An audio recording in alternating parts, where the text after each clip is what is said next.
Hello and welcome to a new episode of the Yarnflakes Podcast. My name is Audrey. I am a knitwear designer from the southwest of France, and this is a podcast where I talk about all of my fiber arts. So thank you so much for joining me. I hope you're doing very well. I have a little episode for you this week with first a little announcement. It is my birthday, so this is my sort of birthday podcast, and I will talk about my birthday design in just a bit.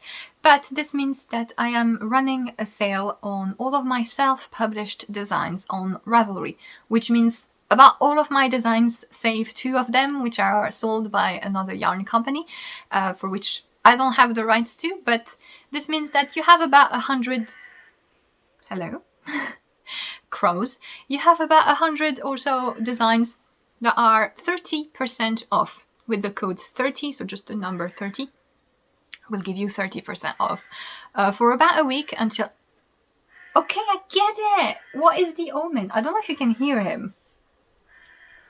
Be more explicit if you have something to say. Or don't.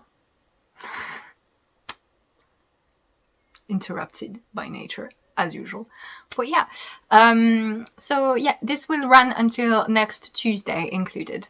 So this is a little week. This is the only time of the year where I have such a big sale that runs along almost all of my designs. So yeah, if you've been looking at getting one design of mine, now would be the time to do it at a more advantageous, that is not a word, is it? At a more accessible price. So yeah, I will leave all the information and the link to the relevant pattern shop in the description. So yes, quickly, what I'm wearing. I am wearing what was, in fact, I think last year's birthday design. This is the Ninon Cardigan, which is one of those very loose, airy summer cardigans, which I absolutely love wearing, which serves no purpose besides being pretty, right? But I really, really like it. It's a very loose, airy shape with low armholes. It's this really simple construction, which is rather tight in the back of the neck here. And it's knitted in this all-over lace motif. And this was knitted in Deisgn Natura's Antigone, so they're pure linen yarn in the Dahlia colorway, if I'm not mistaken. And yeah, I really, really like it. I just wanted to show, because I sometimes get questions about linen. For some reason, some people seem to believe that linen will be very dense and very like cardboard hard fabric. No, like the point of linen is that it's super drapey and flimsy, as you can see. And you're more at risk of having too much drape than not enough. But for these type of really loose, airy garments, it's just the right amount of flimsiness, so to say. But yes, so this was last year's birthday design, and I'm going to quickly present to you this year's. So you can find timestamps in the description of the podcast if you want to find any project in particular. And I also put links to the different yarns and patterns that I'm mentioning. My sentences are not... I didn't start my sentences right, so I'm confused. And I also put links to my social media, my pattern shops, and my Patreon page if you would like to support me and have access to some behind-the-scenes content. Right, I made it. And yeah, I'm going to start with a new design that I just published, which is this year's birthday design, the Pyrrhula Shawl. I don't know how to pronounce it in English. Pyrrhula, I'm gonna say. Which is a bird's name, literally. But yes, this is a triangular shawl. And as you can see, it is one that is elongated, which means that there are more increases here on the sides than there are in the center here, which means that it is rather long without being too deep, which is sometimes an issue that I have with triangular shawls. You start it here with a garter stab cast on, and you set up the majority of the shawl, which is in this mistake rib motif, which is like, it's a long section. It's quite a meditative part. It is very simple to work. Basically, it's like a 2x2 rib, except instead of the knits and purls always being aligned, it sort of oscillates like this, which makes it, after you've set it up, really easy to follow, really simple to knit. So it's really more of a soothing, rhythmic knit. And yeah, this is the main part of the shawl. It's reversible also. And I really like this texture. It's really fun. And as you can see, so the shawl is really customizable. You can do almost anything with different colors, including, like I did here, working the main part of the shawl in 2 colors. So you have one side in one and the second in another, using intarsia basically. And I've talked about intarsia quite a lot recently because I seem to be obsessed with making things split in half. But it's really easy. If you've never done it and you don't like color work, like stranded knitting, and you're sort of associating the two, don't. Intarsia is really basic. You're basically doing just normal knitting, except when you reach the color change part, you attach the 2 parts of the knitting by crossing the yarns. That's all you have to do. And as you can see here on the wrong side, the little spots where the yarns are sort of hooked into each other. And it's really simple to do. The pattern explains exactly what you must do on each row, whether you're on the right side or the wrong side. It just tells you, let go of this yarn, do this, etc. So it's very simple if you also wish to have the bicolor sort of look. And then you have a lace border. And this is a very simple lace, which has normal eyelets decreases and just centered decreases. So there's not really any special complicated stitch. And so you have one part here, you have some garter here in this color, and then I made the garter edging in the other color. And once you're done and you're blocking the shawl, you can sort of make it like pointy along the edge if that's what you like. And yeah, so very accessible lace for beginners, and the whole shawl is fairly simple.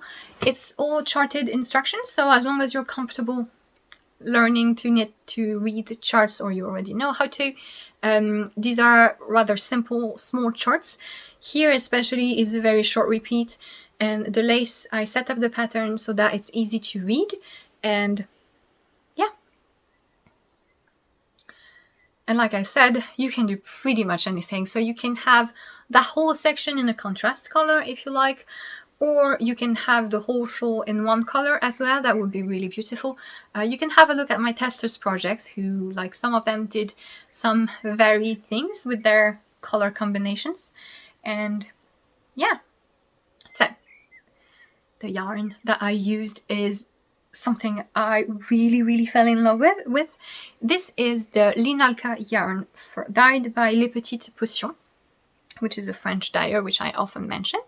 And this is a base made of linen, silk, and alpaca.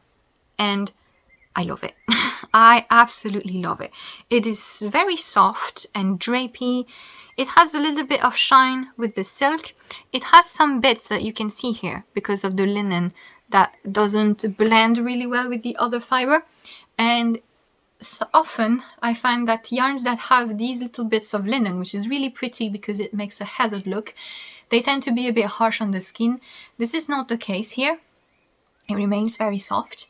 And then you have the alpaca. You have 50% alpaca, which makes it super drapey and really nice and airy, basically, to wear. And so this shawl is knitted at a rather tight gauge. So the yarns that have 50% or more alpaca, I usually don't really like them. This doesn't go together at all. I usually don't like using mainly alpaca yarns for garments. It's just a preference thing. Personally, I think it always is a bit too much, too drapey, too flimsy, and so it works well if you have, I think, full-on stockinette thing with a bit of structure. But for me, when there's any sort of texture going on, the alpaca drags a bit too much for my personal taste, which means that these type of bases are actually perfect for shawls because they have so much drape, and you can play with the gauge, which is what I did here. So I worked this at with a 3mm needle or 3.25, something much tighter than I would usually for a shawl. When you're working a shawl, you kind of want it to be loose, and you will work at a much airy gauge than you normally would for the thickness of the yarn that you're using. However, because this is a mainly alpaca yarn, I knew it would be very drapey, and I didn't want it to be too loose and not have any stitch definition, which is why I worked it at a rather tight gauge. And you can see it kept a really, really beautiful, squishy effect. This means that if you're using a yarn that is not as drapey, say something that is mainly merino, you may want to adjust a bit the type of gauge you're working out, which will slightly change the amount of yarn you need. The pattern gives you instructions, basically tells you what to do. I just recommend swatching in this texture motif, blocking it, stretching it as you would for the normal shawl, and just make sure that you get a look that you like and go from that. But it is all explained in the pattern. And yeah, so the colorways are Nuttcino, Another Brick in the Wall, and Butterelle, I think. And yeah, I got them a while ago because Les Petites Potions, the dyer behind this brand, had made kits for one of my previous designs, a t-shirt, and she made them using these yarns.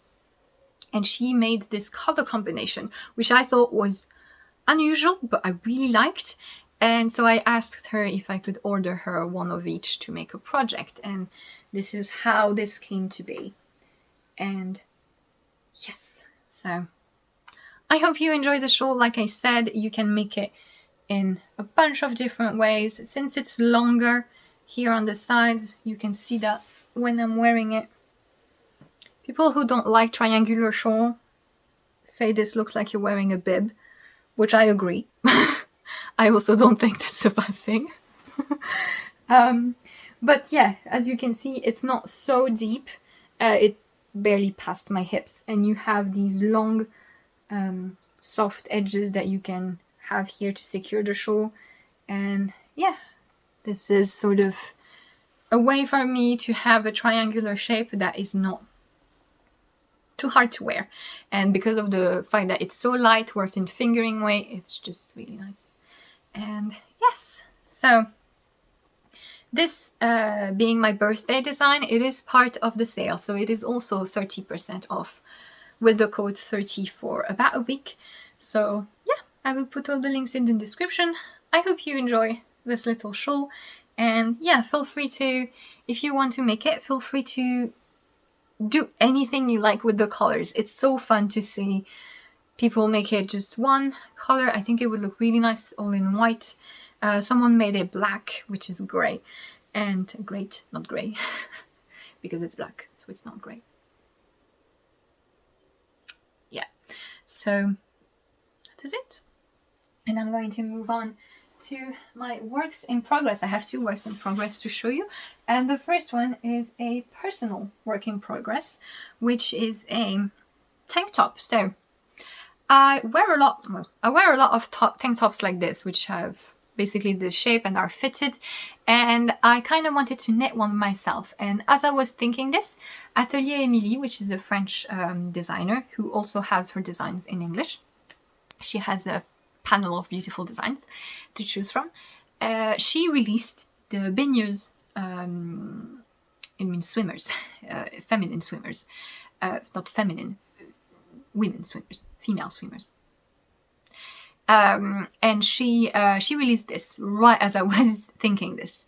And yeah, genders in French, problems. But baigneuses. She released that, and perfect. And I had some yarn in my stash, which I knew would be exactly right, because it's the same base that she used, and it's a merino and tencel blend from El Robledal de la Santa, which are Spanish farmers. They own their own flock of mohair goats, if I'm not mistaken. So they have a lot of mohair, but they also have different types of yarns. And I think I bought this in Lyon at the very first Knit Eat festival in 2019. Those were the days. And so yeah, it's 50% tencel, 50% merino in the colorway Bloody Wicked. And I really like the merino tencel yarns. They're really nice because they add a bit of drape and they're super shiny.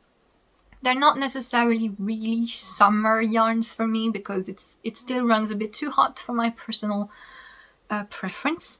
And but they're really nice.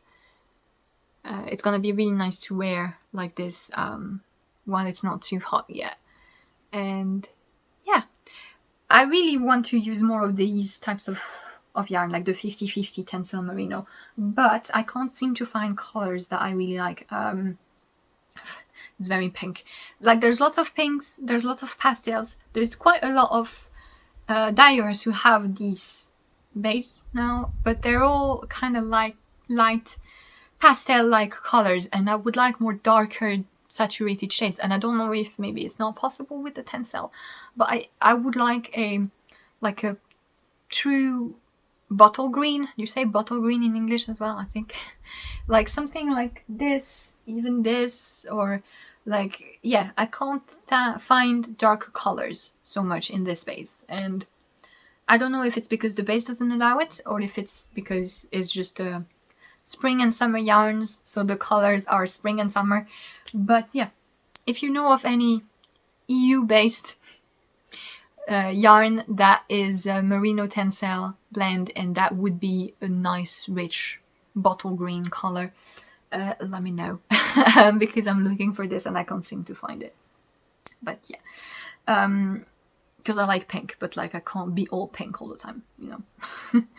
And yeah, so this is a very, very simple top to wear, really nice basic construction. You basically start at the back and you knit a bit, then you start increasing for the armhole here, then you pick up stitches for the front, you pick up just a little bit of stitches here, and you knit downwards, you shape the neckline, and then you shape the armholes, and then you join everything in the round. And now I'm on the body, and I still have about 10-ish centimeters, I think, to knit before I do the ribbing. And I already did the armhole and neck edgings, because I wanted it to be presentable to you, because this is so thin. Then as I was knitting with it without the edging, it just would trail and it would be a bit annoying. So yeah, I did not follow the pattern instructions for the bind off, because the pattern recommends an Italian bind off, which is great. It's one of those needle bind off, kind of like the Tubular or Elizabeth Zimmerman. My god, that's it, I can't even articulate that early in the podcast. Elizabeth Zimmerman's sewn bind off, you know, those bind offs that you do with the tapestry needle that are usually stretchy, and they're really great, but I'm way too lazy for that.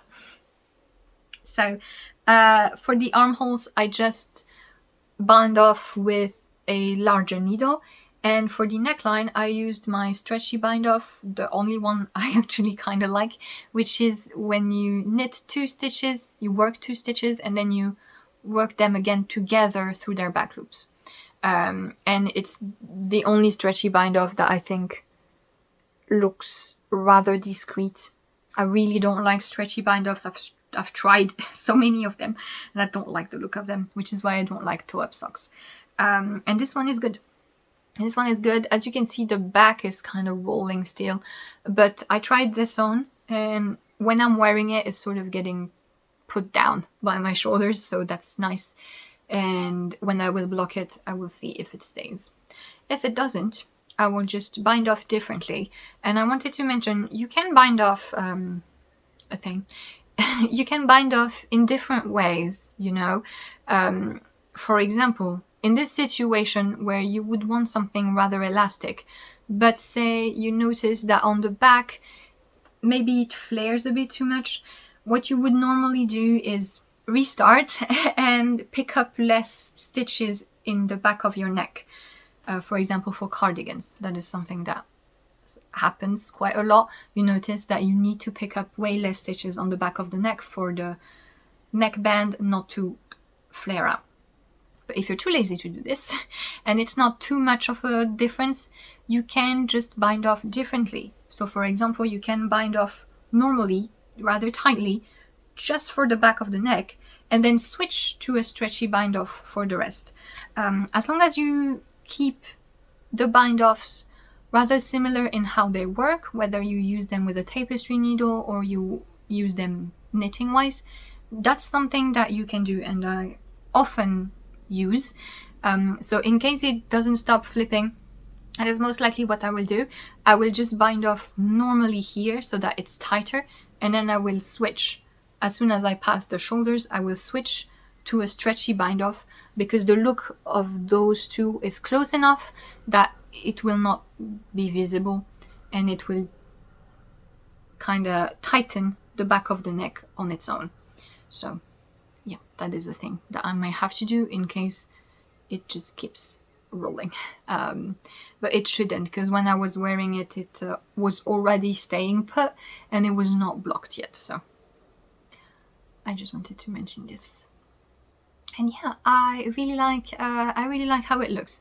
The pattern is, like I said, from Atelier Émilie, and it's really clear, really straightforward, easy to knit, perfect. And I really like how it's going. So, hey. And I have one last work in progress that I wanted to share with you, which is a new design that I started. I'm waiting on some yarn for a magazine collaboration, and we're having trouble getting it to me. And it seems like it reached Toulouse now, which is an hour away. But it looks like it wants to stay there for some reason. And as soon as I have that yarn, it's for a magazine publication for this winter, you will see. As soon as I have it, I will have to start working on it quickly. So I'm like, please, just deliver the yarn. But in the meantime, I thought I would start on smaller designs. And I had the idea for a pair of lace socks. And that is what I started. And I'm actually using the same lace motif as the one in the shawl that I just showed you. And this is it. I just thought it would look really nice as a panel on socks. So this is what it looks like. I did it on the back of the leg as well. And this is how it is on the side. It worked really well to have a panel that would be nice on all sizes in the front of the socks, and have some different adjustments here on the sides. But yeah, I really like how it's turning out. I am using Filcolana Arwetta, which is the Danish brand, and it is their merino nylon fingering weight yarn. Basically, it's a really good sturdy sock yarn, but it's also very soft. So I've used it for sweaters, I've used it for cowls. It's really, really nice, and it comes in beautiful colors. This is Marzipan, which is kind of like a beigey, grayish beige, off-white sort of thing. And yeah, I really like how it is. Like I said, the lace is very, very easy. It's very fun and motivating to knit. Like this, it's a rather short repeat, as you can see. And yeah, I've already finished my gusset, and I've done that in a day and a half, so it's nice and quick. And yeah, so I'm knitting them tighter than regular socks because as I'm knitting lace socks, you want them to be a bit smaller to have more negative ease so that they stretch a little bit better and you can see the motif better on your leg, which is why I'm using 2mm needle, and this is a 62 stitch size, whereas I usually do 64 on 2.25. So that is the adjustment that I made, and this will come in various sizes. Like I said, I was able to do 4 stitches increments, just fiddling a bit with how it looks on the side. It will vary slightly here, but still be the same lace for all sizes, which is what I like. Yeah, so this is really fun to work, really easy and simple. And hopefully once I'm done with the pair, I actually have the yarn that I need for the magazine design. Fingers crossed. It's fine. It's a magazine that I know is handling things properly, and it won't be an issue with the delay, but it's just a little bit like, I kind of wanted to take a week off for my birthday, and probably the yarn is going to arrive right now. So yeah, that's it. I wanted to finish with a little Patreon chat. So if you don't know, I have a Patreon page where you can support me and have access to behind the scenes contents. Basically, Patreon is a way for you to support creatives, and you can choose between different levels of subscriptions because you pay a little bit every month. It is not a fixed subscription. You can come and go as you like, just come from 1 month and then leave. That is totally fine and flexible as it's intended. And yeah, you have 1 or 2 patterns of your choice per month, depending on the level you choose. And there is also a special video every month on Patreon where I talk about different things. Sometimes it's behind the scenes vlogs where I chat about how I am creating some designs, or sometimes it is yarn reviews, tutorials, discussions on techniques, etc. And so when you join Patreon, you can see all the videos that have been posted. You can see on the Patreon page different posts, and you will find the videos ones where you have a list with links to all of the different topics. And this month the topic is appropriately, lace yarns. So I did it for color work back in February, and this time we're looking at what yarn characteristics are good for lace. Like, if you think classic lace look, what do I want in terms of fiber composition, spinning method, number of plies, yarn treatment, etc. What is the typical easy lace yarn? But also, in case you would like to sort of break the rules and do something a bit different, what kind of tricks can you use to make lace with a yarn that is not perfect lace yarn? So the gauge, the type of lace motif that you can wear, that you can work. So yeah, that is the topic of the video of the month on Patreon. These videos, I record them in French, but I subtitle them myself, so they're proper English subtitle, not the automatically generated one. It's so bad, the speech recognition in French, it's really terrible. I noticed that like the automatic subtitles when I speak English are fairly good, even though I mess up, right? I mess up the accent. It's not my mother tongue. Whereas in French, it's absolutely ridiculous. It doesn't make any sense. It probably has to do with the fact that in French, we have a lot of vocal shortenings of words, so we don't speak really properly, which you probably noticed if you ever tried to learn French. And the bots, that the speech recognition bots don't want to get it. And so yeah, that is why I have to do the subtitle myself so that it's intelligible. But yeah, all of the rest of the Patreon is bilingual, so that's it.